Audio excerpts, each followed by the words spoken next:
കൂടുതൽ വാർത്തകളും വീഡിയോകളും കാണാൻ ഈ ചാനൽ സബ്സ്ക്രൈബ് ചെയ്യുക. കൂടെ ബെൽ ബട്ടൺ അമർത്തുക.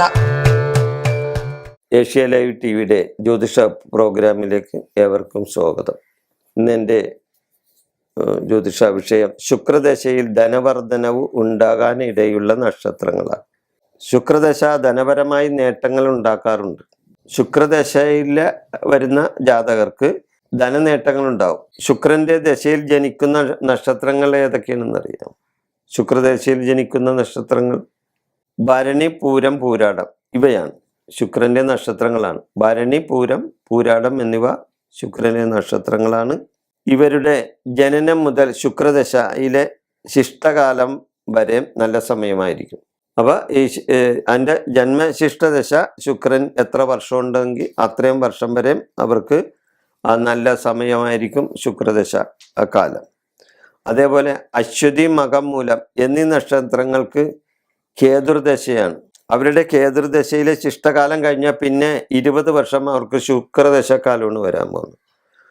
അപ്പോൾ അശ്വതി, മകം, മൂലം ഇവരിൽ ജനിച്ചാൽ അവരുടെ ശിഷ്ടദശയിലെ 7 വർഷം, അതിൻ്റെ 7 വർഷത്തിൻ്റെ പകുതി വേണമെങ്കിൽ എടുക്കാം, 3.5 വർഷം. അത് കഴിഞ്ഞാൽ പിന്നെ ഇവർക്ക് ശുക്രദശ തുടങ്ങും. അപ്പോൾ കേതുദശ കഴിഞ്ഞാൽ പിന്നെ ശുക്രദശയാണ്. ശുക്രദശ 20 വർഷമാണ്.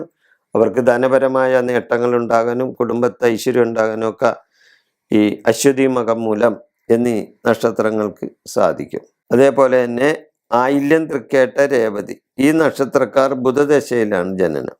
ഇവരുടെ ബുധദശയിലെ ശിഷ്ടദശ കാലം കഴിഞ്ഞ് കേതുവിൻ്റെ 7 വർഷം കൂടി കഴിഞ്ഞാൽ ഈ നക്ഷത്രക്കാർക്കും 20 വർഷക്കാലം ശുക്രദശാകാലമായിരിക്കും.